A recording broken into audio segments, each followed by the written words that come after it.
நாம் தேவ சமூகத்தில் வார்த்தைக்காக ஜெபம் செய்வோம். சோத்திரிக்கு நன்றியோடு துதிக்கிற ஆண்டவரே, பேசுகிறது நீங்கள் அல்ல, இது பரிசுத்த ஆவியுடைய வார்த்தை என்று சொல்லி வார்த்தையான தேவன் எங்களோடு இடைவிடும்.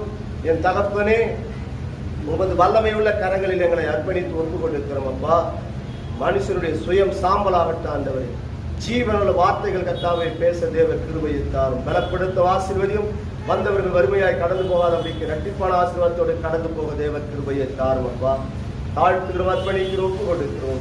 நசரனாகிய இயேசுவின் நாமத்தில் ஜெபிக்கிறோம். ஜீவனம் பெறணுமுள்ள எங்கள் நல்ல தகப்பனே, ஆமென். அல்லேலூயா. வாசிப்போம். 103ஆம் சங்கீதம் 1வது வசனத்தை நாம் வாசிப்போம்.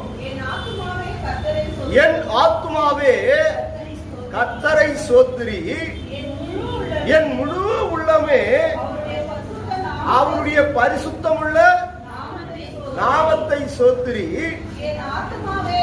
என் ஆத்துமாவே கர்த்தரை சோத்திரி, அவர் செய்த சகல உபகாரங்களையும் மறவாதே. ஒவ்வொரு ஆராதனையிலும் கடைசியில் இந்த ஜபத்தை நம்ம ஏறெடுப்போம். ஏன் இந்த ஜபத்தை நம்ம ஏறெடுக்கிறோம் தெரியுங்களா? பாருங்க, இன்னும் நாம் எப்படி இருக்குன்னு தெரியுமா? நோவாவின் காலத்தில் வாழ்கிற ஜனத்தை போல இருக்கிறோம். கடைசி நாட்களில வேதம் சொல்லப்பட்டு பாருங்க, 30-40 வருஷத்துக்கு முன்ன இருந்த ஜனங்களுடைய சுபாவங்களே வேற, இப்ப இருக்கிற ஜனங்களுடைய சுபாவங்கள் வேற.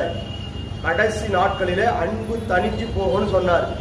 பாருங்க, வேதம் சொல்லுகிறது, என் ஆத்மாவே கர்த்தரை சோத்திரி, என் முழு உள்ளமே அவருடைய பரிசுத்தமுள்ள நாமத்தை சோத்திரி.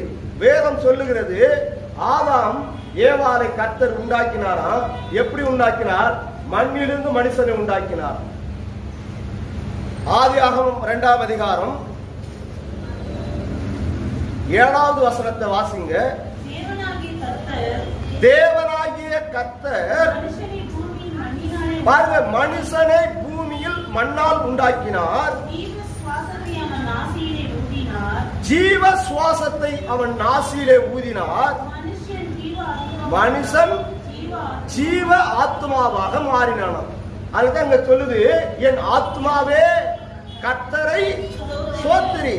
எதற்காக என் தேவனாகிய கர்த்தர் மனுஷனை மண்ணால உருவாக்கினார் என்று அறிவோமானால், அவரை துதிக்கணும், அவர் நாமத்தை மகிமைப்படுத்தணும், அவர் நாமத்தை நீங்க பிரஸ்தாபப்படுத்தணும். ஹல்லேலூயா. பாருங்க, அப்ப எதற்காக ஆண்டவர் நீ படைச்ச? ஆண்டவர் நீ இருக்கிறியா? என் கஷ்டத்தை, என் உபத்திரத்தை, என் கண்ணீரை நீ பார்க்கிறியே, நான் படுற வியாகுலத்தை, என் சஞ்சலத்தெல்லாம் நீ காண்கிறியே. என்னத்துக்கு படைச்ச? ஏன் எனக்கு இந்த உபத்திரம்? ஏன் எனக்கு இந்த கஷ்டம்? மற்றவருடைய வாழ்க்கைகளை நீங்க கண்ணோக்கி பார்க்கும்போது நம்முடைய வாழ்க்கை நமக்கு சஞ்சலமாகவும் வருத்தமா இருக்கு. ஆனா இங்க வேதம் சொல்லுகிறது, பாருங்க, அவனுக்கு நாசில ஜீவ சுவாசத்தை கொடுத்தாராம், அவன் ஜீவ ஆத்மாவாக மாறினானா? எதற்காக ஜீவ ஆத்மாவாக அவன் மாறினான்? இங்க வேதம் சொல்லுகிறது, இந்த ஜனத்தை எனக்கென்று ஏற்படுத்தினேன், இவர்கள் என் துதியை சொல்லி வரணும். ஒரு வருஷத்துக்கு எத்தனை ஆராதனை வருது சொல்லுங்க? 52 வாரம். இந்த 52 வாரத்துல நீங்க 2.5 மணி நேரம் கர்த்தரை ஆராதிக்கிறீங்க. 52 வாரத்துல 2.5 மணி நேரம் நீங்க கர்த்தரை ஆராதிச்சா எத்தனை மணி நேரம்? 112 மணி நேரம் கிட்டத்தட்ட கர்த்தரை ஆராதிக்கிறீங்க. கிட்டத்தட்ட 10 நேரத்து நாள் தொடச்ச ஒரு 6 நாள். ஹல்லேலூயா. அதுல குறிப்பா இந்த சோத்திர பகுதி நடத்துறோம் தெரியுங்களா? சோத்திர பகுதி எதுக்காக நடத்துறோம்? வானத்தையும் பூமியையும் அண்ட சராசரங்களை சிருஷ்டித்தவர் சர்வ வல்லமை உள்ள என் தேவனாகிய கர்த்தர், அவரை துதித்து அவருடைய நாமத்தை மகிமைப்படுத்தினதுக்காக தான் என் தேவன் பாருங்க ஆராதனை ஏற்படுத்தினார். அன்று பாருங்க, வேதம் சொல்கிறது, எகிப்து தேசத்தில் இஸ்ரவேல் ஜனங்கள் வாழ்ந்த போது, அடிமதனமாய் இருக்கும் போது, கஷ்டத்தில் அவர்கள் கண்ணீரோடு காணப்படும் போது, பாருங்க, ஆபிரகாமுக்கு வாக்கு கொடுக்கிறார், உன் தாயையும் தகப்பனையும் என்ன பண்ணு, உன் இனத்தாரையும் விட்டு நான் காண்பிக்கும் தேசத்துக்கு கடந்து போ. அந்த கானான் தேசம் பாலும் தேனும் ஓடுகிற தேசம். இன்னைக்கு இருக்கிற இஸ்ரவேல் பாலைவனமா இருக்கு. அப்ப எப்படி அது கானான் தேசம் பாலும் தேனும் ஓடுகிற தேசமா இருந்திருக்கும்? இயேசு கிறிஸ்து வாக்கு கொடுத்தால் வாக்கு மாறாத தேவன். அந்த நாட்களிலே அது கானான் தேசம் பாலும் தேனும் ஓடுகிற தேசம். பாருங்க, வேதம் சொல்லுகிறது, யோசுவா காலேபை அனுப்புகிறார். மோசே போய் பார்க்கிறாங்க. திராட்சை கொலைகள் என்ன பண்றாங்க? 2 பேர் தூக்கின்னு போறாங்க. அங்க பார்க்கிற ஜனங்களை பார்த்தோம்னா எல்லாம் ராட்சசர்களா இருக்கிறாங்க. இவங்க சொல்றாங்க அந்த தேசம் நமக்கு உகந்த தேசம் சொல்றாங்க, இவங்க 2 பேரும். ஆனா இதற்கு முன்பாக போன ஆட்கள் என்ன சொல்றாங்க? அங்க எல்லாமே ராட்சசர்கள் இருக்கிறாங்க, நம்ம போய் அங்க என்ன பண்ண முடியாது, ஜீவியம் செய்யவே முடியாது. ஆனா அவர் வாக்கு கொடுக்கிறார், உன் தாயையும் தகப்பனையும் விட்டு என்ன பண்ணு, கானான் தேசத்துக்கு போ. அதே லோத்து அவனோட கூட கடந்து வந்தான். அந்த லோத்தானவன் செழிப்பான தேசத்தை கண்டான், ஆபிரகாமை விட்டு பிரிந்து போனான். அது இந்நாள் வரைக்கும் அக்னியும் கந்தகம் எரிற கடலுக்கு ஒப்பாய் வைத்திருக்கிறார் அந்த சோதம் குமார பட்டணம். ஹல்லேலூயா! இது ஏன் பாலைவனமாக மாறினது? இஸ்ரவேல் ஜனங்கள் தேவனுடைய வார்த்தைகளுக்கு கீழ்ப்படியாமல் அவர்கள் வணங்கா கழுத்துள்ள ஜனங்களாய் மாறினார்கள். பாருங்க, கிட்டத்தட்ட பார்த்தீங்கன்னா 1900 வருஷம் இஸ்ரவேல் என்ற ஒரு தேசமே கிடையாது. காரணம் என்ன? சிலுவையில் என்ன பண்ணுங்க, இயேசு கிறிஸ்துவை அறைவதற்காக ஒப்பு கொடுத்தாங்க. வேதம் சொல்லுது, 3ஆம் 4ஆம் தலைமுறை மட்டும் உன்னை நான் விசாரிக்கிற தேவனாய் இருக்கிறேன், பாவ சாபம் உன்னை பின்தொடரும். அவங்க பண்ண பாவம் அக்கிரமம் தான் இஸ்ரவேல் தேசம் பாலைவனமாக மாறினது. இன்னைக்கு இருக்கிற இஸ்ரவேல் என்ற ஒரு தேசம், அன்னைக்கு அது கானான் தேசம், அது பாலும் தேனும் ஓடுகிற தேசம். ஹல்லேலூயா! இந்த யோர்தான் நதி இந்நாள் வரைக்கும் வற்றாத ஒரு ஜீவ நதி. அப்படி ஒரு செழிப்பான தேசம் நீங்க எப்படி இருக்கு? பாலைவனமா இருக்கு. காரணம் என்ன? நாம வாழ்க்கையில, நம்முடைய வாழ்க்கையில அப்படிதான் பாலைவனமா கிடக்கு. தேவனை ஆராதிக்கிறோம், தேவ நாமத்தை மகிமைப்படுத்துறோம், வாரந்தோறும் சபைக்கு கடந்து வரோம். ஏன் நம்முடைய வாழ்க்கையில ஒரு ஆசீர்வாதம் இல்லை? ஏன் நம்முடைய வாழ்க்கையில பாலைவனமா இருக்கு? ஒரு ஆசீர்வாதத்தை ஏன் தேவனிடத்துல பெற்றுக்கொள்ளவே முடியல? தேவனை அறிவதற்கு முன்பாக தரித்திரம், தேவனை அறிவதற்கு முன்பாக கஷ்டம், உபத்திரம், கண்ணீர், வியாகுலம், சஞ்சலம், வியாதி, சகலமும் எல்லாம் இருக்கு, நமக்குள்ள இருந்தது. ஆனால் வேதம் சொல்லுகிறது, என்ன பண்றாராம்? அவனை ஒருவனாய் அழைக்கிறார். ஆபிரகாமை அழைத்தார், ஆசீர்வதித்தார், பலுகி பெருகிறார்கள்.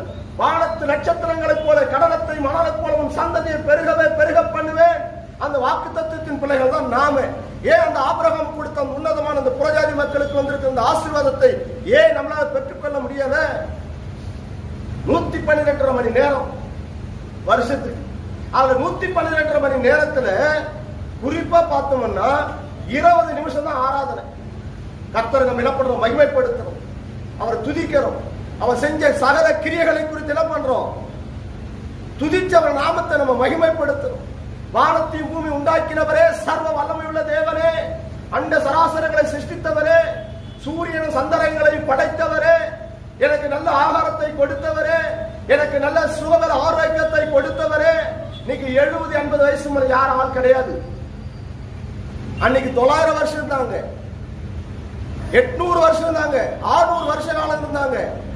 இன்னைக்கு 50 வயசு ஆனவன பார்த்தீங்கன்னா போட்டோ மாட்டி வச்சிடறாங்க. ஆனா நமக்கு கர்த்தர் படுத்து எழுந்து அவர் துதித்தவருடைய நாமத்தை மகிமைப்படுத்துவதற்காக ஜீவனை கொடுத்து இருக்கிறார். ஹல்லேலூயா! எல்லா பிள்ளைகளை போல நீங்கள் அல்லவே அல்ல, நீங்க தெளிவா புரிஞ்சுக்குங்க. ஹல்லேலூயா! உங்களை வேறு பிரித்து அதற்காக அழைச்சிருக்கிற எத்தனை பேர் இருக்கிறாங்க. அவங்கெல்லாம் தேவனை ஆராதிக்காங்க. ஏன் உங்களை மட்டும் தெரிஞ்சிருக்கிற தெரியுமா? அவரை துதிக்கணும். ஏன்னா உங்களுக்குள்ள மண்ணான நீங்க மண்ணுக்க திரும்பி போக போறீங்க. இந்த உள்ளான ஆத்மா தேவன் கொடுத்தது. அதனால்தான் கர்த்தர் சொல்ற, இந்த ஆத்மா எப்பொழுதும் கர்த்தரையே சார்ந்திருக்கணும். அதனால்தான் வேதம் சொல்லுகிறது, உங்கள் முழு இருதயத்தோடும் முழு பலத்தோடும் சுத்த இருதயத்தோடு தேவனை என்ன பண்ணுங்க? தொழுது கொள்ளுங்க. அவரை தொழுது கொள்ளணும், அவர் நாமத்தை நீங்க மகிமைப்படுத்தணும். நீங்க எல்லாம் எதுக்கு நினைக்கிறீங்க? என்னத்துக்கு போய் அந்த கர்த்தரை நாம மகிமைப்படுத்தணும்? எதுக்கு அவர் நாமத்தை நாங்க பிரஸ்தாபப்படுத்தணும்? வேதம் நமக்கு தெளிவாக எழுதப்பட்டு இருக்கிறது. ஹல்லேலூயா! பாருங்க, கிட்டத்தட்ட பாத்தீங்கன்னா எத்தனை மணி நேரம் நம்ம ஜெபிக்கிறோம் துதிக்கிறோம் தெரியுமா? கர்த்தரை 10 நிமிஷம் நீங்க துதிச்சீங்கன்னா 9 மணி நேரம் வருஷத்துக்கு. அவர் 20 நிமிஷம் நீங்க துதிச்சீங்கன்னா 18 மணி நேரம் துதிக்கிறீங்க ஒரு வருஷத்துக்கு. அவ்வளவுதான் கர்த்தரை நீங்க துதிக்கிறது ஆராதனையில. ஹல்லேலூயா. 5 நிமிஷம் துதிக்கிறேன்னு வச்சுங்க, வெறும் 5 நிமிஷம் கணக்கு பண்ணினா 4.5 மணி நேரம் வருஷம் ஃபுல்லா. ஆனா ஒரு வருஷத்துக்கு எத்தனை மணி நேரம் இருக்கு? 8760 மணி நேரம் இருக்கு ஒரு வருஷத்துக்கு. 8760 மணி நேரம் இருக்கு ஒரு வருஷத்துக்கு. அதில் நம்ம துதிக்க எவ்வளவு நேரம் தெரியுமா? 5 நிமிஷம் துதிச்சாவே 4.5 மணி நேரம் தானே. நீ ஒரு 20 நிமிஷம் துதிச்சின்னா 18 மணி நேரம். 10 நிமிஷம் கர்த்தரை வந்து துதிச்சுன்னா வருஷத்துக்கு 9 மணி நேரம் துதிக்கிறோமா? என் ஆத்மாவே கர்த்தரை சோத்திரி. இந்த சோத்திர பகுதி எதற்காக? அவரை துதிக்கணும், அவர் நாமத்தை மகிமைப்படுத்தணும். ஏன் பாருங்க, வெளிப்படுத்தினல் விசேஷம் 4ஆம் அதிகாரம் 8வது வசனத்துல வாசிப்போமானால் அங்க வேதம் சொல்லுகிறது. அந்த வசனத்தை வாசிங்க. அந்த 4 ஜீவன்களிலும் ஒவ்வொன்று பாருங்க வெவ்வேறு சிறகு உள்ளவைகளும் சுற்றிலும் பாருங்க கண்களால் நிறைந்தவைகளுமாய் இருந்தன. நல்லா கவனிங்க. இருந்தவரும் இருக்கிறவரும் வருகிறவரும் ஆகிய சர்வ வல்லமையுள்ள தேவனாகிய கர்த்தர் பரிசுத்தர் பரிசுத்தர் பரிசுத்தர் என்று இரவும் பகலும் ஓயாமல் அவரை துதித்து பாருங்க, ஓயாமல் அவரை துதித்து அவருடைய நாமத்தை மகிமைப்படுத்துறாங்க. அது போல உங்களை இரவும் பகலும் துதிச்சுன்னு இருக்கிறீங்க? இல்ல பாருங்க, ஒரு பயத்தோடு ஒரு நடுக்கத்தோடு தேவ சமூகத்திலே கடந்து வந்து அவர் நாமத்தை நம்ம என்ன பண்ணணுமா? மகிமைப்படுத்தணும். ஏன் நீங்க இந்த இடத்திலே தேவ நாமத்தை நீங்க மகிமைப்படுத்தலனா பாருங்க, யுகா காலம் 1 நாள் 2 நாள் கிடையாது. உங்களை ஏன் அழைச்சிருக்கிறார் தெரியுமா? அடிக்கடி சொல்லுகிறது, வேதம் நமக்கு சிஷ்டாந்தங்களா வைக்கப்பட்டிருக்கு. தாயின் கர்ப்பத்தில் உருவாவதற்கு முன்பாகவே நம்மளை என்ன பண்ணிட்டாரா? அவர் உள்ளங்கைகளில எழுதிட்டார், வரைஞ்சு வச்சுட்டார், உன்னை பெயர் சொல்லி அழைச்சிட்டாரு. எதற்காக? அவரை துதிக்கணும், அவருடைய நாமத்தை மகிமைப்படுத்தணும். அதனால்தான் மண்ணாலே மனுஷனை உண்டாக்கி நாசில ஜீவ சுவாசத்தை கொடுத்தாரா. அவன் ஜீவ ஆத்மாவாக மாறினா அவரை துதிக்கணும். ஏன் அங்க சேனைகளின் கர்த்தர் பரிசுத்தர் பரிசுத்தர் என்று ஓயாமல் என்ன பண்றாங்க? தேவ தூதர்கள் அங்க துதிக்கிறாங்க. ஏன் துதிக்கிறாங்க? பாருங்க, வேதம் சொல்லுகிறது, இந்த பூமியில இயேசு கிறிஸ்து வரப்போகிறார். இந்த இயேசு கிறிஸ்து மறுபடியும் என்ன பண்ண போறாரா? வரப்போகிறார். நீங்க மத்தேயு சுவிசேஷம் 6ஆம் அதிகாரம், அன்றியும் நீங்கள் ஜெபம் பண்ணும்போது அஞ்ஞானிகளைப் போல வீண் வார்த்தைகளை அலம்பாதபடிக்கு அதிக வசனிப்பினாலும் தங்கள் ஜெபம் கேட்கப்படும் என்று நினைக்கிறார்கள். நீங்கள் அவர்களைப் போல என்ன பண்ணாதீங்க? செய்யாதிருங்கள். உங்கள் பிதாவை நோக்கி பாருங்க, நீங்க என்ன வேண்ட போறீங்களோ அதற்கு முன்னமே உங்களுக்கு என்ன தேவை என்பதை அவர் அறிந்திருக்கிறார். வேதம் என்ன சொல்லு தெரியுமா? நீங்க எல்லாரும் வந்து என்ன நினைக்கிறீங்க? சர்ச்சுக்கு போனா என் நோய் குணமாயிடும், சர்ச்சுக்கு வந்தா என் கஷ்டமெல்லாம் தீர்ந்துடும், சர்ச்சுக்கு வந்துட்டோம்னா நான் கையிட்டு வேலை செய்கிற சகல வேலைகளையும் ஆசீர்வாதமா கர்த்தர் என்னை வைப்பாரு, எனக்கு நல்ல சுகபெற ஆரோக்கியத்தை கொடுப்பாரு, எனக்கு போட்டுக்க நல்ல வஸ்திரத்தை கொடுப்பாரு, எனக்கு ஒரு நன்மை குறைபடாது அப்படின்னு நினைச்சுட்டு என்ன பண்றோம்னா தேவனை தேடி நம்ம ஓடியாடுறோம். அதே போல போய் நம்ம அந்தரங்கத்துல உட்கார்ந்து என்ன பண்றோம்? ஜெபம் செய்கிறோம். ஆண்டவரே, எனக்கு கஷ்டம், எனக்கு உபத்திரம், எனக்கு கண்ணீர், என் தேவை இப்படி இருக்கு, என் பண தேவை இப்படி இருக்கு, என் கஷ்டம் இப்படி இருக்குது, வட்டி கடன் அப்படி இருக்கு. என்ன பண்றோமா? ஒவ்வொரு காரியங்களா சொல்லி சொல்லி நம்ம ஜெபத்தை ஏறெடுத்து கிடக்கிறோம். ஆனா கர்த்தர் என்ன சொல்றாரு தெரியுமா? நீ என்ன ஜெபிக்க போற அதுக்கு முன்ன அவருக்கு தெரியுமா? ஏன் அவர் தாயின் கர்ப்பத்தில் உருவாவதற்கு முன்பாக உன் பெயர் எழுதி என்ன பண்றாரு? உள்ளங்கையில ஒரு பக்கம் வச்சுட்டாரு. இன்னொன்று, உன் தேவைகள் என்னதென்று அறிந்திருக்கிற உன் பரமபிதா ஒரு நாள் உன் குறை வைக்கவே மாட்டார். உனக்கு என்ன தேவையோ அது கர்த்தர் நிச்சயமா உனக்காக அது வச்சிருப்பார். ஆனா அவர் சொல்ற காரியம் என்ன தெரியுமா? அவருடைய துக்கம் என்ன? அவருடைய மன வேதனை என்ன? வானத்தையும் பூமி உண்டாக்கின சர்வ வல்லமை உள்ள தேவன் பூமியில பாருங்க, இந்த பூமியை ஏன் உண்டாக்கினார்னா, அண்ட சராசரங்களை சிருஷ்டித்த என் தேவனாகிய கர்த்தர் 3 பிரதான தூதரை வைத்திருந்தார். ஒன்று மிகாவேல் தூதன், காபிரியேல் தூதன், இன்னொருத்தர் லூசிபர். இந்த லூசிபர் தான் இது போல ஆராதனை நடத்தணும். அந்த ஆராதனை கூடாரத்துல அவன் தான் ஒழுங்குபடுத்துவான், எல்லாத்தையும் ஆயத்தப்படுத்துவான், தேவ நாமத்தை மகிமைப்படுத்துவான். இதை பார்த்தவனுக்கு அவனுக்குள்ள ஒரு என்ன வந்துச்சு ஆசை. ஏன் அவங்கள மொத்த ஜனங்களை நம்ம தான் சொல்றோம், இப்ப அவரை துதிக்க வைக்கிறோம் தூதர்களை. ஏன் அந்த ஆராதனை கூடாரத்துல என்னை ஏன் மகிமைப்படுத்த கூடாது, ஏன் என்னை துதிக்க கூடாது? அவன் இருதயத்துக்குள்ள ஒரு சிந்தனையை கொண்டு வந்தான். கர்த்தருக்கு மேல வேதம் சொல்லுகிறது, தேவனுக்கு மேல ஒரு சிங்காசனத்தை நான் போட்டு அந்த சிங்காசனத்துல நான் உட்காருவேன். நான் உட்கார்ந்து ஆராதனை கூடாரத்துல உட்காரும் போது இங்க இருக்கிற எல்லா ஜனங்களும் என்னை துதிப்பாங்க. அதனால தான் வேதம் சொல்லுகிறது, தன்னுடைய இருதயத்துக்குள்ள என்ன வரக்கூடாது, பெருமை வரக்கூடாது. இன்னைக்கு அநேக ஊழியக்காரர் விழுந்து போறதுக்கு முதல் காரணம் என்ன தெரியுமா? கர்த்தரை கனப்படுத்துறதுல ஊழியக்காரனை தான் கனப்படுத்துவாங்க, ஊழியக்காரனை தான் மகிமைப்படுத்துவாங்க. இங்க வேதம் சொல்லுகிறது, கனம் துதி மகிமை இயேசு கிறிஸ்து ஒருவருக்கு மாத்திரம்தான். அவரை மகிமைப்படுத்தாதபடிக்கு சிங்காசனத்தை தலைக்கு மேல போடுவேன்னு சொன்னோம். அவனை தாழை எட்டி ஒரே சிக்கலை தள்ளி விட்டாரு. எனக்கு மேல நான் சிங்காசனத்தை போடப்படும். அவனோடு சேர்ந்த ஒரு கூட்டம் பூமியில விழுந்தது. விழ சொல்றாரு, இந்த மண் என துதிக்கும், இந்த மண் என ஆராதிக்கும். காரணம் என்ன? அவன் தாழ் இந்த பூமியில தள்ளப்பட்டான். தள்ளப்பட்ட அந்த சாத்தான் இந்த பூமியில விழுந்த உடனே தேவன் மீது ஒரு எரிச்சல், தேவன் மீது ஒரு கோபம். பாருங்க, வேதம் சொல்லுகிறது, மண்ணான மனுஷனை என் தேவனாகிய கர்த்தர் அவர் சாயலாக உண்டாக்கினார். எதற்காக உண்டாக்கினார்? அவரை துதிக்கணும், அவருடைய நாமத்தை மகிமைப்படுத்தணும், அவர் நாமத்தை பிரஸ்தாபப்படுத்தணும். அதற்காக தான் அந்த மண்ணை என்ன பண்ணாராம்? ஏற்படுத்தினார், நம்மை உண்டாக்கினார். நாசியில ஜீவ சுவாசத்தை கொடுத்தார். அவன் ஜீவ ஆத்மாவாக மாறினான். காரணம் என்ன? அவர் சாயலாக. அதனால்தான் இந்நாள் வரைக்கும் சாத்தானுக்கு நம்மளை பார்த்தா எரிச்சல். காரணம் என்ன? நாம் அவர் சாயலாக இருக்கிறோம், தேவன் சாயலாக நீங்க இருக்கிறீங்க. அதனால்தான் உங்கள் மீது அவனுக்கு ஒரு எரிச்சல். உங்களை என்ன பண்றதுல ஒரு நாள் உங்களை வாழ விடவே மாட்டான். உங்களை என்ன பண்ணுவான? கஷ்டத்தையும் உபத்திரத்தையும் கண்ணீரையும் வியாகுலத்தையும் சஞ்சலத்தையும் உலகத்தை எல்லாத்தையும் காண்பித்து உன்னை உபத்திரப்படுத்தி உன்னை வேதனை உண்டாக்கி உன் ஆத்மாவை கெடுத்து நீ தேவனுக்கு தூரம் கடந்து போயிடணும்.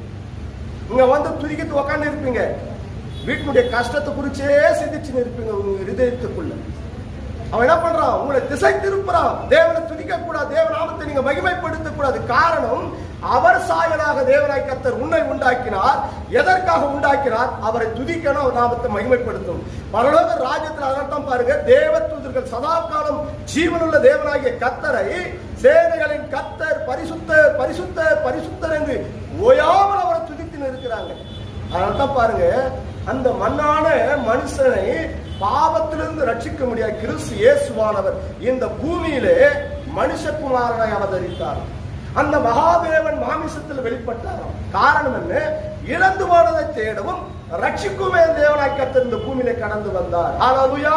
பாவத்திலிருந்து அக்கிரமத்திலிருந்து துன்மார்க்கத்தில் விடுந்து கிடக்கிற நம்மை அவர் ரட்சித்தாராம். எதற்காக?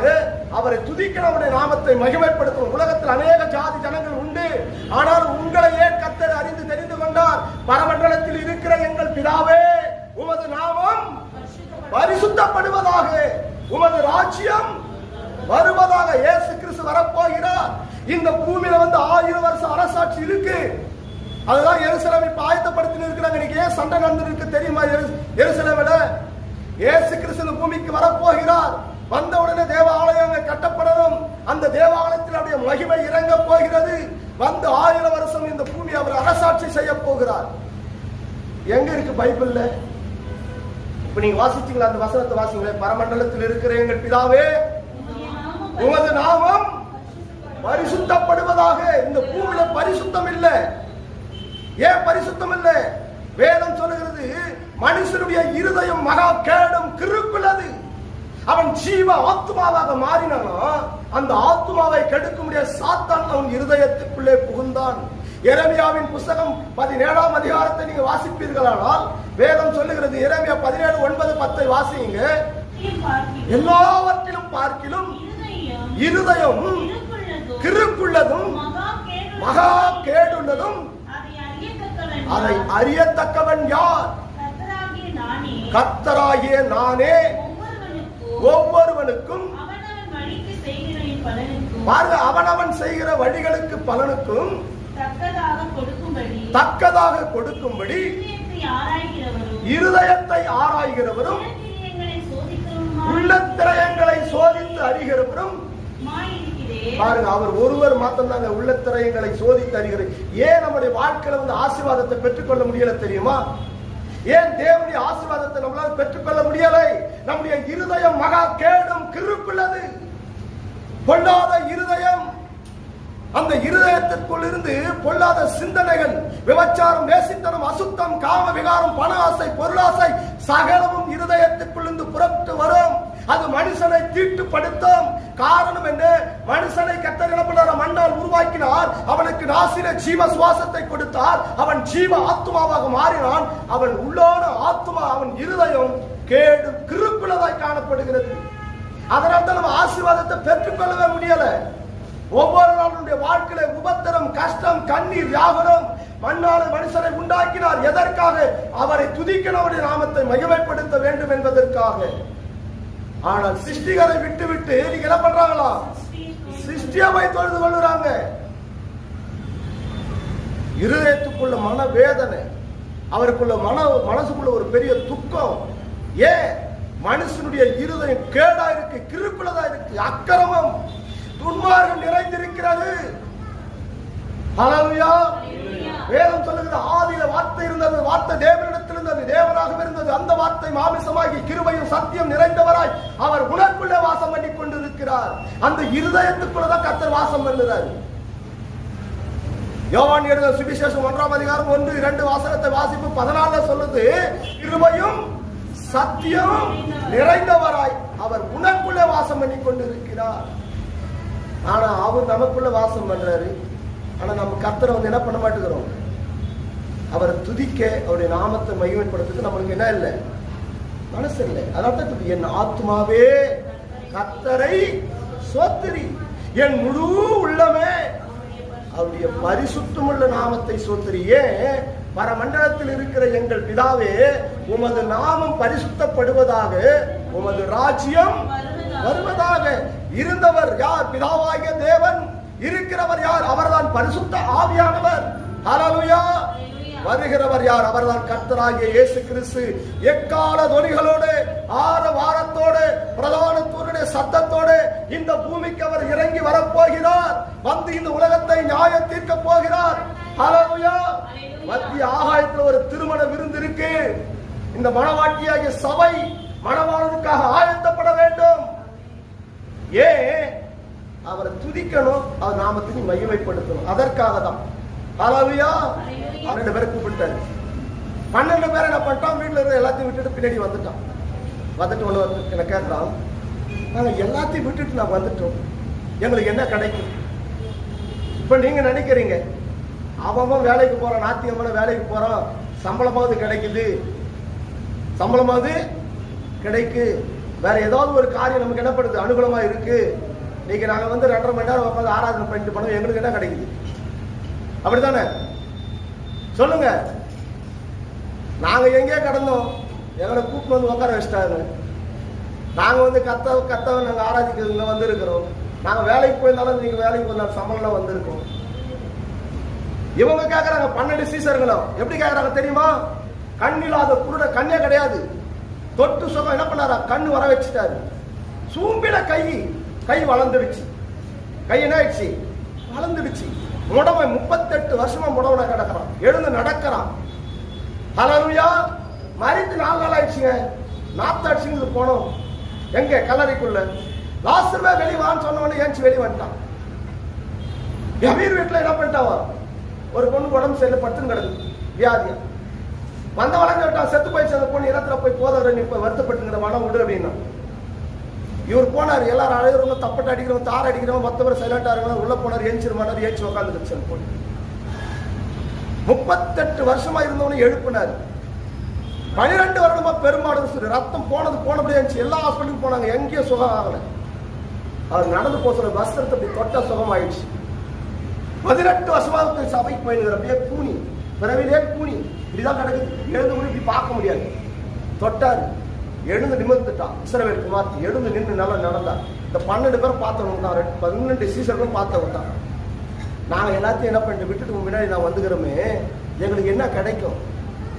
வாசிங்க 19ஆம் அதிகாரம் 28. அதற்கு இயேசு மறுஜென்ம காலத்திலே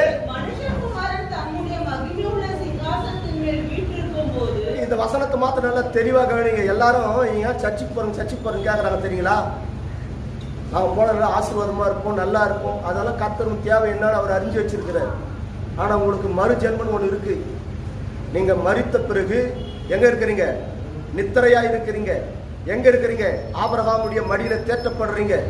நீங்க நித்திரையா இருக்கிற நீங்க இயேசு கிறிஸ்து மடி வரப்போறாரு. வந்து இந்த பூமியில என்ன பண்ண போறாராம்? அரசாட்சி செய்ய போகிறாரு. அதுதான் மறுஜென்ம காலம். மறுஜென்ம காலம். மறுஜென்ம காலத்திலே பாருங்க, மனுஷகுமாரன் யாரு? மாமிசத்தில் வெளிப்பட்டவர் யாரு? அவர்தான் கர்த்தராகிய இயேசு கிறிஸ்து. அவருடைய பாருங்க, தம்முடைய மகிமையுள்ள சிங்காசனத்தின் மேல் வீற்றிருக்கும் போது அவரை பின்பற்றி நீங்களா வந்திருக்கிறீங்க. அவரை நீங்க எல்லாம் உணர்வு இல்லைங்க. இந்த சத்தியத்தை நாங்க சத்தியத்தின் பிரகாரம் போதிக்கிறோம். என்ன இல்ல? உணர்வு இல்ல. நீங்க நம்புறீங்களா இல்லீங்களா? என் வேதத்தை வச்சுனால தெளிவா சொல்ல முடியும். நிச்சயமா சொல்றேன், இந்த சபைக்கு வரவங்களை கர்த்தர் நீங்க உண்மையா வந்து தேவனை துதிச்சீங்கன்னா யுகா யுகா காலம் 1000 வருஷம் மாத்திரமல்ல, நித்திய காலமா அவரோட நீங்க இருப்பீங்க. ஆனா சபைக்கு வராம நீங்க சபையை விட்டு கடந்து போயிட்டீங்க. தேவ நாமத்தை நீங்க மகிமைப்படுத்தாம அவரை தூசணமா நீங்க இருதயத்துல நினைச்சீங்கன்னா அக்னியும் கந்தகமர கடல் ஒரு நாள் 2 நாள் இல்ல, யுகா யுகா காலமும் அப்படியே நித்திய ஆக்கினை. காரணம் என்ன தெரியுமா? வேதம் சொல்லுகிறது, ஒவ்வொன்று நமக்கு சிருஷ்டாந்தமாய் கர்த்தர் வைத்திருக்கிறார். வேதத்தில் இருக்கிற சகல வார்த்தைகளும் இன்னைக்கு ஜீவன் உள்ளதா இருக்கு. இஸ்ரவேல் என்று ஒரு தேசம் இருக்கு. ஹல்லேலூயா. எகிப்து என்று ஒரு தேசம் இருக்கு. பாருங்க, பெர்சியா என்ற ஒரு தேசம், இன்னைக்கு ஈரான் இருக்கு. ஹல்லேலூயா. ரஷ்யாவும் இன்னைக்கு என்ன பண்ணப்பட்டிருக்கு? இருக்கு. ஆசியா என்ற ஒரு தேசம், இன்னைக்கு இந்த பகுதியெல்லாம் ஆசியா கண்டத்துல சேர்ந்தது இருக்கு. ஹல்லேலூயா. வானம் பூமியும் ஒழிந்து போக, வார்த்தைகள் ஒழிந்து போக சொன்ன வார்த்தை ஒவ்வொன்றும் எப்படி இருக்கு? ஜீவனுள்ளதா இருக்கு. கண்முனை கண்டு இருக்கிற சகலமும் இன்னைக்கு இருக்கு. ஆனா வேற வேதாகமத்துல ஒன்றிலும் இது எப்படியாப்பட்ட சாட்சிகள் ஒண்ணு கூட கிடையாது. ஒரே ஒரு வேதாகமத்துல கூட கிடையாது. இப்ப எல்லா வேதாகமத்தை எடுத்து ஆராய்ச்சி பண்ணி பாருங்க. குரான் இதுல இருந்து என்ன பண்ணப்பட்டது? பிரிக்கப்பட்டதுதான். இந்த பழைய ஏற்பாடு எழுதப்பட்டதுதான் குரான். இயேசு கிறிஸ்து மரித்த பிறகு 400 வருஷ காலத்துக்கு பிறகு வந்ததுதான் குரான். நபிகள் நாயகத்தால் எழுதப்பட்டது. ஆனால் வேதாகமம் ஹல்லேலூயா மோசையிலிருந்து அநேக தீர்க்கதரிசிகளால் எழுதப்பட்டது. இந்த வேதாகமம் இந்நாள் வரைக்கும் சாட்சியா இருக்கு. ஹல்லேலூயா. யுத்தங்களையும் யுத்தத்தின் செய்திகளையும் கேள்விப்படுவீர்கள். இன்னைக்கு நடந்திருக்கு. அங்கங்கே பூமி அதிர்ச்சி ஏற்படும். அமெரிக்காவில் நடந்தது பாத்தீங்களா? பூமி அதிர்ச்சி ஏற்படும். ஹல்லேலூயா. வானத்தின் சத்துவங்கள் அசைக்கப்படும். இன்னைக்கு நீங்க நியூஸ் பார்த்தா தெரியும், வானத்தின் சத்துவங்கள் அசைக்கப்படுது. கொள்ளை நோய் வரும். எந்த வேதாகமத்துல எழுதவே இல்லை கொள்ளை நோய் வரும் சொல்லிட்டு. உலகளாகிய ஒரு கொள்ளை நோய் வந்தது 2019-20. ஹல்லேலூயா. வேற எந்த தேசத்திலும் வேற எந்த வேதாகமத்திலும் எழுதப்படல. சாட்சி இருக்கு. ராஜ்யத்திற்கு ராஜ விரோதமாக எழுதுபவன் கடைசி நாட்களில் தற்பிரியன், சுகபோக பிரியன், பணப்பிரியன், வீம்புக்கார, அகந்த உள்ளவன், இருமாப்புள்ளவன், தாய் தகப்பனுக்கு கீழ்ப்படியாம பிள்ளைகள் இருப்பார்கள். வேதத்தில் எழுதப்பட்டிருக்கு. வேற எதுவுமே எழுதப்படல. இது சத்தியம். அதனால்தான் கர்த்தர் சொல்லுகிறார், மறு ஜென்ம காலத்திலே உங்களுக்கு மறுபடியும் என்ன பண்ண போது? ஒரு ஜீவன் வரப்போகிறது. அவர் என்ன பண்ண போறாரா? வரும்போது மரித்தோர் எப்படி எழுந்திருப்பாங்க? உயிரோடு எழுந்திருப்பாங்க. உயிரோடு இருக்கிற நீங்களோ மறுரூபமாக்கப்படுவீங்க. அவரோடு போய் சிங்காசனத்துல உட்கார போறீங்க. அங்க தாளவனை தள்ளினார். அந்த சிங்காசனத்திற்கு மேலாக நான் சிங்காசனத்தை போடுவேன் என்று சொன்னார். நீங்கள் மகிமையின் கிரீடமா இருக்கிறீங்க. இந்த மகிமையின் கிரீடம் எங்க போய் உட்கார வைக்கிறாராம்? மகிமையின் கிரீடம் எங்க இருக்கும்? ராஜாவுடைய கிரீடம் எங்க இருக்கும்? தலை மேல இருக்குங்க. நீங்க மகிமையின் கிரீடமாய் மாறும் போது நீங்க எங்க போய் வைக்கிறாரா? அவர் தலைக்கு மேல வைக்க போறாரு. எவ்வளவு ஒரு பாக்கியம் பெற்றவங்க தெரியுமா நாம? அதுவும் குறிப்பா அந்த சபைக்கு நீங்க வந்திருக்கீங்க, அந்த சத்தியத்தை நீங்க அறியறீங்கன்னா தேவன் கொடுத்திருக்க உன்னதமான ஒரு கிருபை. இதாங்க சத்தியம். மனுஷனுடைய சுய கற்பனையா அல்ல, இது கட்டுக்கதையா அல்ல. வேதம் என்ன சொல்லுகிறது தெளிவாய் போதிக்கிறோம். ஹல்லேலூயா. வேதம் சொல்லுகிறது பாருங்க, சிங்காசனத்தில் மேல் வீற்றிருக்கும் போது என்னை பின்பற்றின நீங்களும் இஸ்ரவேலின் 12 கோத்திரங்களையும் நியாய தீர்ப்பீர்களாக. 12 சிங்காசனத்தின் மேல் வீற்றிருப்பீர்கள் என்று மெய்யாகவே உங்களுக்கு சொல்லுகிறேன். 12 சீசர்கள் சொன்னார். ஆனா ஒருத்த ஓடியே போயிட்டான். இயேசு கிறிஸ்து வானத்தின் பூமி உண்டாக்கின சர்வ வல்லமை உள்ள தேவனை காட்டி கொடுத்தான். காட்டி கொடுத்த யூதாஸ் காரியத்து 4 விட்டு செத்தா போனான். தேவ ராஜ்யத்தில் அவன் வரவே முடியல. கர்த்தர் சொல்றார், வார்த்தைக்கு அவன் மாறாமல் போயிட்டான், கீழ்ப்படியாமல் போய்விட்டான். பேதுரு மனம் திரும்பினான். பேதுரு வார்த்தைகளை கேட்டு மனம் கசந்து அழுதான். பேதுரு சொல்லுகிறான், உம்மோடு கூட நான் மரிக்கவும் உம்மோடு நான் ஜீவிக்கவும் உமக்காக நான் வாழவும் என்ன பண்றேன், என்னை அர்ப்பணிக்கிறேன்னு சொன்னான். நீ என்ன 3 தரம் நீக்கு மறுதளிப்புடானார். சேவல் கூவதற்கு முன்பாக 3 தரம் மறுதளித்தான். மன்னன் கசந்து தேவ சமூகத்தில் கண்ணீர் விட்டு அழுதான். நீங்க சர்ச்சுக்கு போறீங்க, எதுக்கு போறீங்க? என்ன கஷ்டம் உங்களுக்கு? என்ன உபத்திரத்துக்காக ஓடுனீங்க நீங்க சர்ச்சுக்கு? அல்லேலூயா அல்லேலூயான்றாங்க, அந்த இடத்துல போய் சேர்ந்துக்கிறீங்களா நீங்க? ஹல்லேலூயா ஹல்லேலூயா. நீங்கள் அப்படி என்ன பண்ணாதீங்க, பின்மாற்றமாய் கடந்து போகாதீங்க. நமக்கு ஒரு மறுஜன்ம காலம் உண்டு. அவர் நித்திய ராஜ்யத்தில் நமக்கு ஒரு பங்கு உண்டு. உன்னை எதற்கு வைக்கிறாரா? மகிமையின் கிரீடமாய் அவருடைய சிங்காசனத்திற்கு மேலாக அவர் தலையில் உன்னை உட்கார வைக்க போறார். அதை நம்ம அறியாம என்ன பண்றோம், அவர் துதிக்கு அவர் நாமத்தை மகிமைப்படுத்தணும். எதற்காகவா? என் ஆத்துமாவே எதை சோத்திரி? கர்த்தரை சோத்திரி, என் முழு உள்ளமே அவருடைய பரிசுத்தம் உள்ள நாமத்தை சோத்திரி.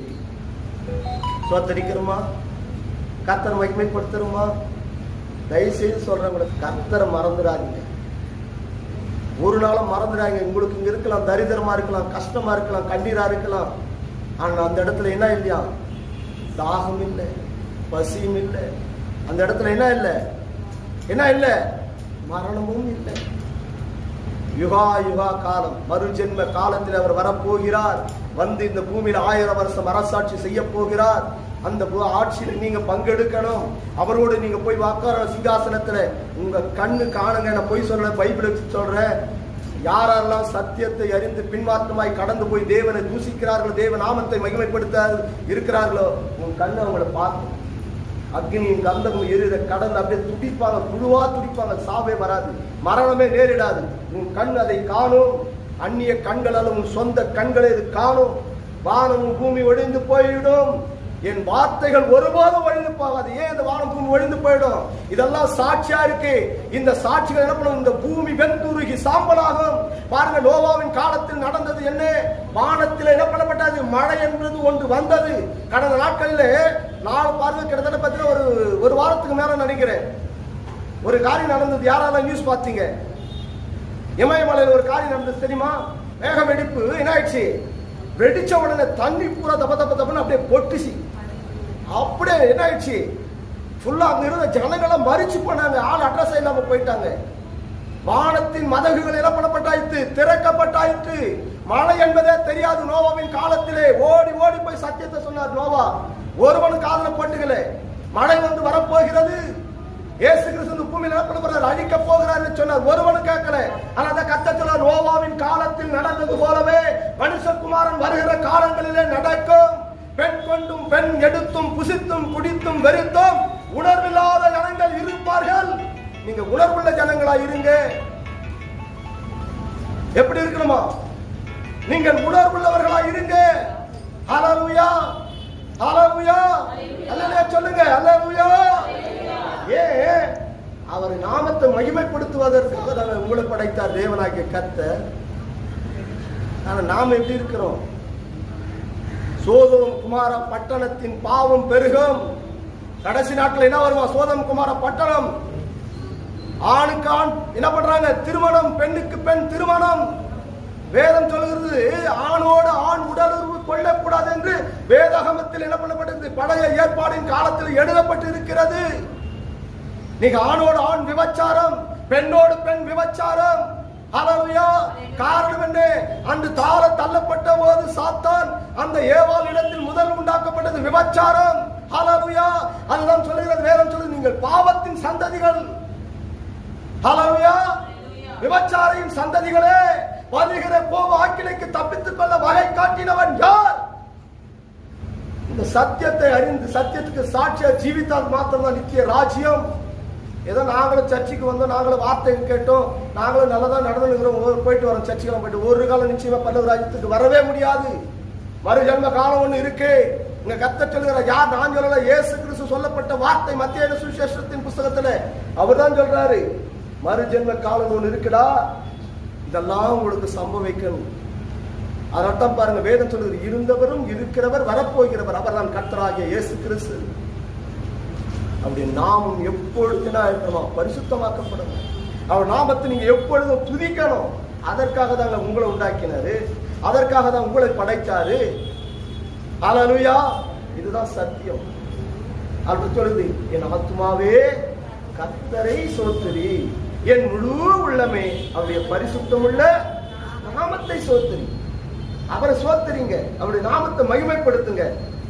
தயவு செய்து சொல்றேன், என்ன பண்ணுங்க, 10 நிமிஷம் 15 நிமிஷம் இல்லைன்னா 20 நிமிஷம் அவரை துதிக்க தவறதான். அந்த துதியின் ஜபத்துல கலந்து கொள்ளுங்க, அது நாமத்தை நீங்க மகிமைப்படுத்துங்க. இதற்காக தான் அந்த ஜனத்தை உண்டாக்கினார், இதற்காக தான் கர்த்தர் உங்களை படைத்தார், வேற ஒன்றுக்கும் கிடையவே கிடையாது. உன் தேவைகள் இன்னதென்று அறிந்திருக்கிற உன் பரமபிதா. நீ ஜெபிக்கிறதுக்கு முன்னே உனக்கு என்ன வேணும் கர்த்தருக்கு தெரியும். பாருங்க, என் சாட்சி என்ன பெரிய சாட்சி. அது 4000 ரூபாய் என்ன பண்ணிட்டாங்க, வண்டி பிடிச்சிட்டாங்க. 4000 ரூபாய் கட்டி ஆகணும். போலீஸ் கட்ட வந்து தப்பிக்கவே முடியாது. நான் ஒரே ஒரு வார்த்தை தான், நான் பொய் சொல்லல, வேதத்தை வச்சுன்னு சொல்றேன். வண்டி பிடிச்சி நிக்க வச்சாச்சு, ஒரே ஒரு வார்த்தை தான் கர்த்தர் கிட்ட கேட்டேன், ஆண்டவரே, நான் உமக்காக உண்மையும் உத்தமமா ஊழியத்தை செய்ய வந்திருக்கிற ஊழியக்காரன் நான் ஊழியத்துக்காக நான் போயிட்டு வந்திருக்கேன். என் பாக்கெட்ல பணம் கிடையாது, என்கிட்ட பொண்ணும் இல்லை, வெள்ளியும் கிடையாது, உன் நாம மாத்திரம் தான் இருக்குது. நீங்க என்ன பண்ணுங்க, நீங்க செய்யுங்க ஆண்டவரே. வண்டி பிடிச்சா நான் இருந்து நடந்து தான் போகணும். நான் உங்க ஊழியத்துக்காக நான் வந்து நான் நடந்து போலாமா? நீங்க என்ன செய்யுங்க செய்யுங்க. ஒரே ஒரு வார்த்தை கூட பேசுறேன். நேரம் வந்தாப்புல லைசன்ஸ் எடுத்து என் கையில கொடுத்து வண்டி எடுத்து போட்டு சொல்லிட்டாங்க.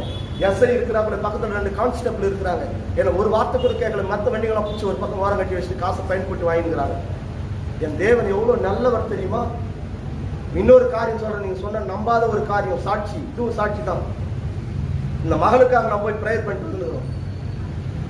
வந்து சொல்ல பார்த்தீங்கன்னாக்கா, நந்தினி லேஅவுட் இருக்குது, நந்தி லேஅவுட் அந்த மெட்ரோ ஸ்டேஷன் கிட்ட வந்து மழை பிடிச்சிட்டு அடிக்குது. நாங்கள் இதுல மாட்டிக்கணும், சிக்னல்ல. அவர் சொல்றாரு, சரவண பிரதர் சொல்ற, நம்ம வண்டியை திரும்ப ஓரம் காட்டலாம், இருங்க பிரதர். அதுல சிக்னல் விழுந்தாயிடுச்சு. இல்ல பிரதர், வண்டி நடந்து பிரதர். கையை தூக்கி நான் மேல எடுத்துட்டு என்ன பண்ண, செவுட்டு மேகமே இயேசுவின் நாமத்தினால நில்லுன்னு அப்படி நின்று போச்சு மழை. நான் போய் சொல்ல வேதத்தை வச்சுன்னு சொல்லின்னு இருக்கிறேன். இன்னைக்கு அவருக்குள்ள ஒரு விசுவாச நம்பிக்கை வந்துச்சு உடல் அந்த சரவண பிரதருக்கு.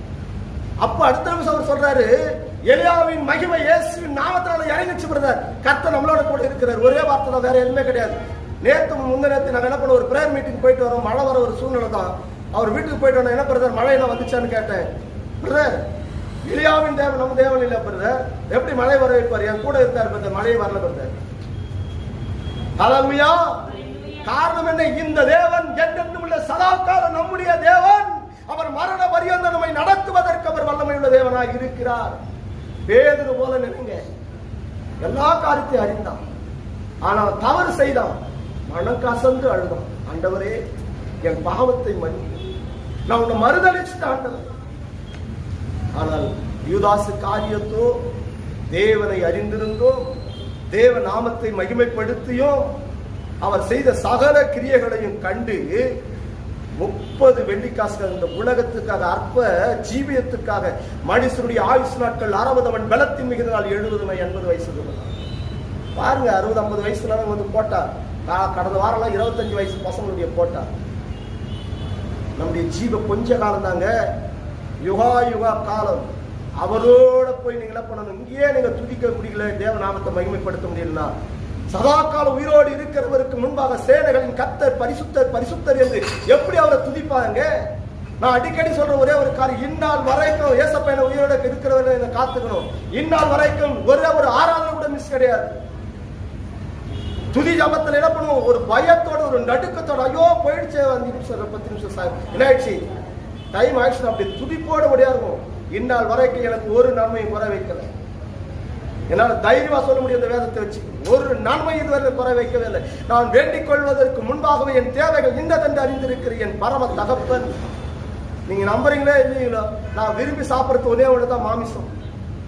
என்னை எப்படியாவது அது தேடி என் வீட்டுக்கு வந்துடும். வேற எனக்கு எதுவுமே தேவை. என் பூமியில எனக்கு எந்த ஆசையும் கிடையாது. முதல்ல இருந்துச்சு இப்படி அப்படி இருக்கணும், சகலவற்றை வெறுத்து அவருக்காக கடந்து வந்தோம். நீங்க அப்படி இருந்து பாருங்க, உங்களோட வீடு தேடி கத்தரை அனுப்புவார். நீங்க ருசிப்பீங்க, அணுவணுவா ருசிப்பீங்க.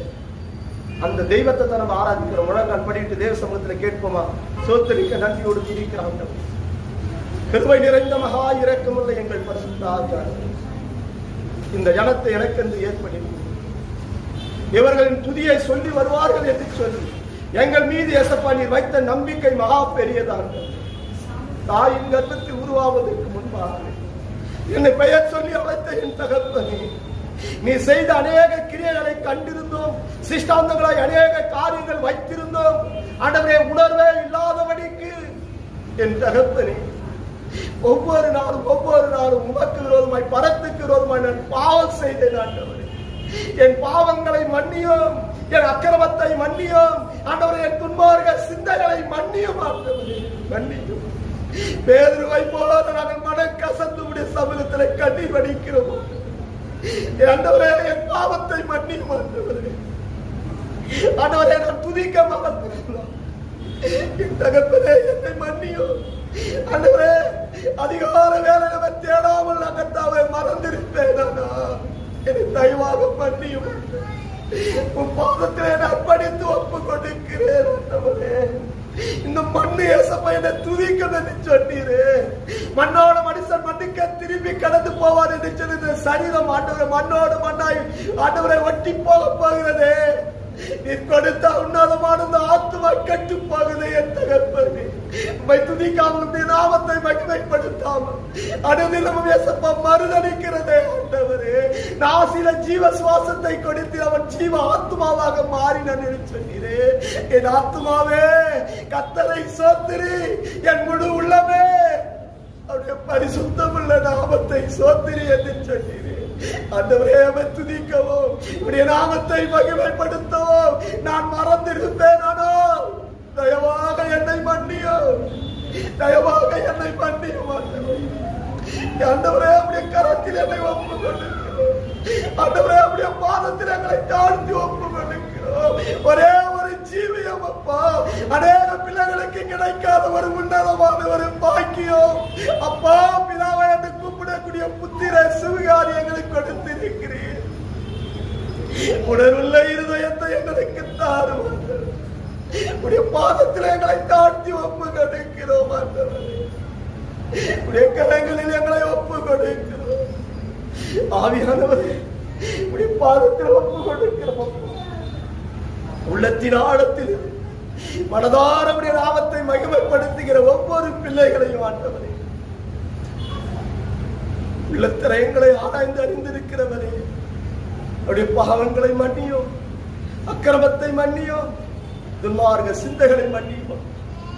ஆண்டவரே, இனி ஏசப்பா நாங்கள் ஒரு காரியத்தும் தவற மாட்டோம். நாமத்தை நாங்கள் மகிமைப்படுத்துவோம். உமது நாமத்தை நாங்கள் பிரஸ்தாபப்படுத்துவோம். நித்திய ராஜ்யத்தில் ஏசப்பா மோட கூட நாங்கள் வாழ எங்களுக்கு வழிவாசல்களை திறந்து கொடுத்தீர். அதற்காக நன்றி செலுத்துகிறோம். இயேசுவின் நாமத்தில் ஜெபிக்கிறோம். ஜீவனும் நலனும் உள்ள எங்கள் நல்ல தகப்பன்.